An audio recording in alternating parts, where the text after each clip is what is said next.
MKC classes में आप सभी का एक बार फिर से स्वागत। आज एक नया टॉपिक लेकर आए हैं जिसमें आपको 2 नंबर मिलेंगे। कम से कम यूपीपीसीएल टीजी2 का एग्ज़ाम अगर देने जा रहे हैं या यूपीआरवीएनएल का देने जा रहे हैं तो इसमें से 2 नंबर मिलेंगे। आज का जो टॉपिक है अपना DC generator and DC motor.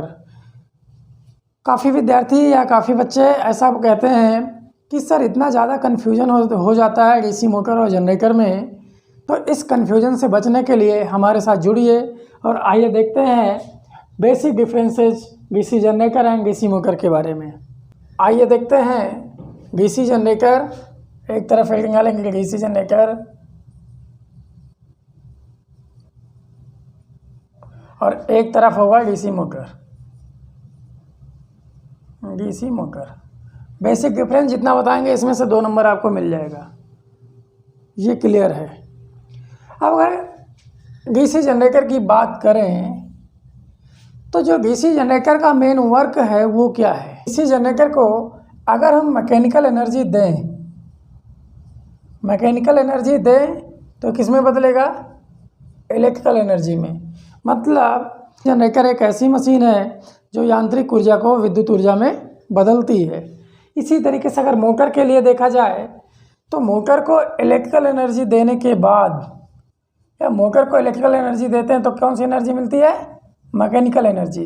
Same उल्टा विद्युत ऊर्जा देने पे हमें क्या मिलेगा, यांत्रिक ऊर्जा। अब बात करते हैं प्रिंसिपल की,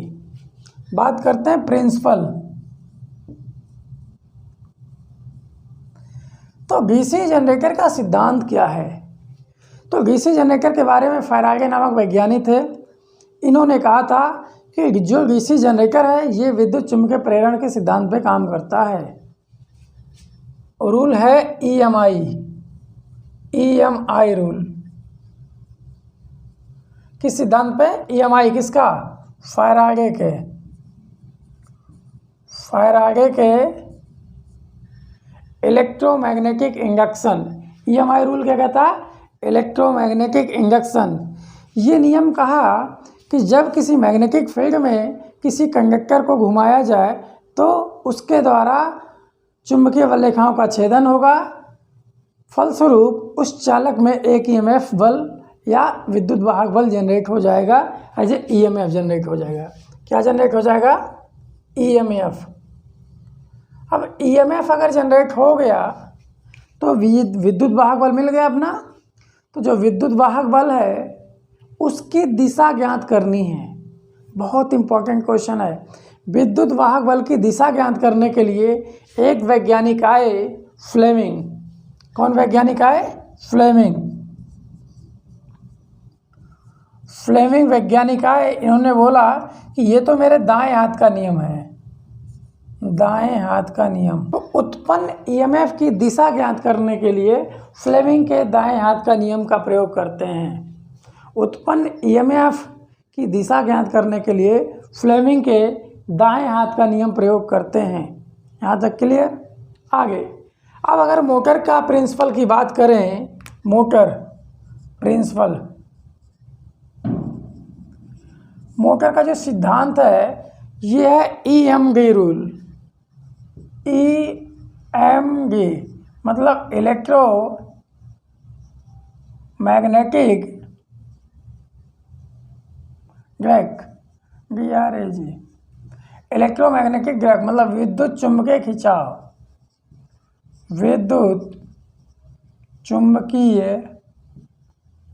खिंचाव,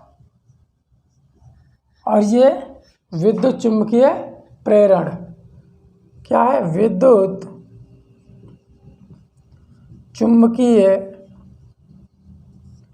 प्रेरण। क्लियर। अब विद्युत चुम्बकीय खिंचाव के सिद्धांत पे काम करता है, लेकिन ये है क्या, किसी चुम्बकीय क्षेत्र में अवस्थित विद्युत धारावाही चालक अपना स्वयं का मैग्नेटिक फील्ड पैदा करता है। किसी चुम्बकीय क्षेत्र में अवस्थित विद्युत धारावाही चालक एक स्वयं का चुम्बकीय क्षेत्र उत्पन्न करता है। उस चुम्बकीय क्षेत्र में उत्पन्न होने के कारण उसके आर्मेचर में एक विद्युत वाहक बल जनरेट होता है, क्योंकि आर्मेचर अपना शॉर्ट सर्किटेड होता है, जिसके फलस्वरूप उस आर्मेचर में भी एक मैग्नेटिक फील्ड जनरेट हो जाता है और एक ही स्थान पे दो प्रकार के मैग्नेटिक फील्ड होने से उस रोटर में एक या आर्मेचर में एक टॉर्क पैदा हो जाता है, जिससे मोटर अपना घूम जाता है।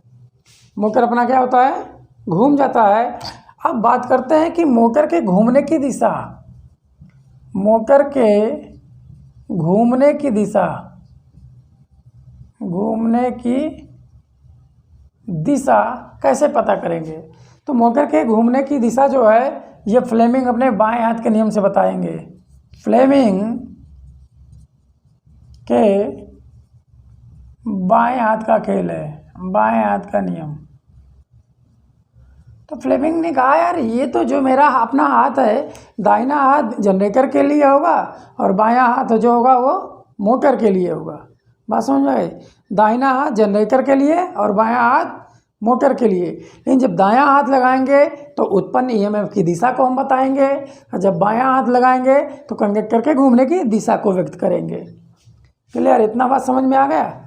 आप देखें जब दाएं हाथ को हम इस प्रकार फैलाएं कि तीनों उंगलियां परस्पर 90 डिग्री पर बने तो ये motion of conductor, motion of conductor और ये मैग्नेटिक फील्ड, मैग्नेटिक फील्ड और ये जो है इंड्यूस्ड ईएमएफ की दिशा को व्यक्त करेगा। इंड्यूस्ड ईएमएफ, इसी के लिए फ्लेमिंग के दाएं हाथ का नियम प्रयोग किया गया। किसके लिए, इंड्यूस्ड ईएमएफ की दिशा को ज्ञात करने के लिए। अब अगर हम मोटर में देखें जो फ्लेमिंग के बाएं हाथ का नियम है, इन्होंने जब बोला जब हम बाएं हाथ को इस प्रकार फैलाएं कि तीनों उंगलियां परस्पर 90 डिग्री पे बने, कितना बने 90 डिग्री पर, तो ये दिखाएगा मैग्नेटिक फील्ड, मैग्नेटिक फील्ड और ये दिखाएगा इंड्यूस्ड करंट, इंड्यूस्ड करंट। तो जो अंगूठा है ये मोशन ऑफ कंडक्टर, मतलब डायरेक्शन ऑफ कंडक्टर,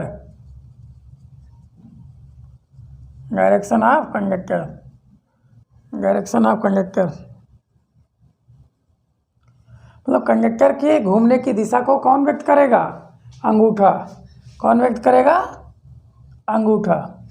अब इसके विद्युत वाहक बल समीकरण की बात करते हैं।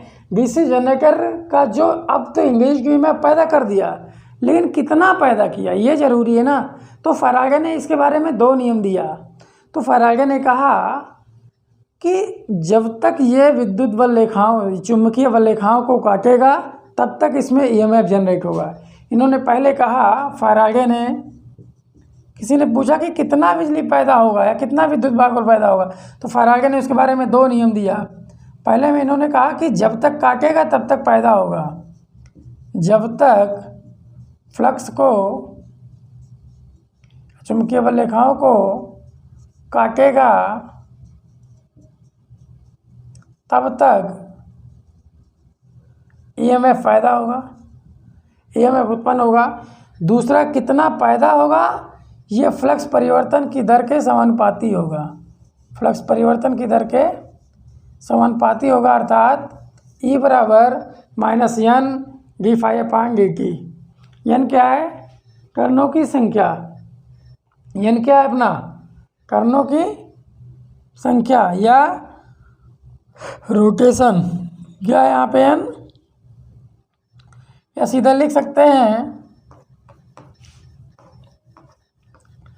E बराबर E समानुपाते d∅/dt। तो फिर यहाँ पे एक फार्मूला बन जाएगा, E बराबर -n d∅/dt। ये हो गया लेंजला। ये माइनस चिन्ह जो आया, ये माइनस चिन्ह बता रहा है कि यह जिसके कारण पैदा हुआ उसी का विरोध कर रहा है। E समानुपाते d∅/dt, ये फैराडे का दूसरा नियम था। अब बात करें इसके विद्युत वाहक बल समीकरण के, तो जो ये पैदा किया वो पैदा करेगा, फार्मूला जो है E बराबर φ(z)n/60 × P/A, और यहाँ पे जो फार्मूला होगा बैक ई में बनेगा ई वी बराबर फाई जेड एन अपान 60 into P by A into P by A. अब बात करें उत्पन्न विद्युत वाहक बल और टर्मिनल वोल्टेज में जो संबंध है वो क्या है। तो यहाँ पे मिलेगा ई बराबर वी की terminal voltage plus I A into R A E G. मतलब जो विद्युत वाहक बल पैदा हुआ वो कितना हुआ, वो विद्युत वाहक बल जो पैदा हुआ टर्मिनल वोल्टेज प्लस आर्मेचर में वोल्टेज ड्रॉप के बराबर होगा। ई जी बराबर V T plus I A into R A. और यहाँ पे जो होगा वो ई वी होगा, ई वी बराबर V minus I A into R A. E V बराबर V minus I A into R A. मतलब इस संबंध को याद करने के लिए सबसे बढ़िया जुगाड़ है कि ये डीसी जनरेटर है, जनरेटर माने जन माने योग। तो यहाँ पे जो टर्मिनल वोल्टेज में आर्मेचर वोल्टेज ग्राफ जोड़ देंगे तो कुल विद्युत वाहक बल मिल जाएगा। और यहाँ पे मोटर माने माइनस, तो इसलिए V minus I A into R A. तो बैक ईएमएफ जो मिलेगा वो टर्मिनल वोल्टेज में आर्मेचर वोल्टेज ग्राफ को घटा देंगे तो अपना मिल जाएगा बैक ईएमएफ। बात समझ में आ गया, विरोधी विद्युत वाहक बल। तो इस तरीके से ये रिवीजन हुआ अपना डीसी जनरेटर और डीसी मोटर में बेसिक जो डिफरेंस था। यहाँ से 2 नंबर कम से कम मिलेगा और इस पे न्यूमेरिकल भी बन सकता है। इसी के साथ दोस्तों इस चैनल को लाइक करिए, शेयर करिए, सब्सक्राइब करना ना भूलें और साथ में बेल आइकन को ज़रूर दबाएं जिससे हमारे वीडियो का नोटिफिकेशन आपको मिलता रहे और आप एक एक नंबर इकट्ठा करके यूपीपीसीएल में फाइनल सिलेक्शन लें। थैंक यू, धन्यवाद।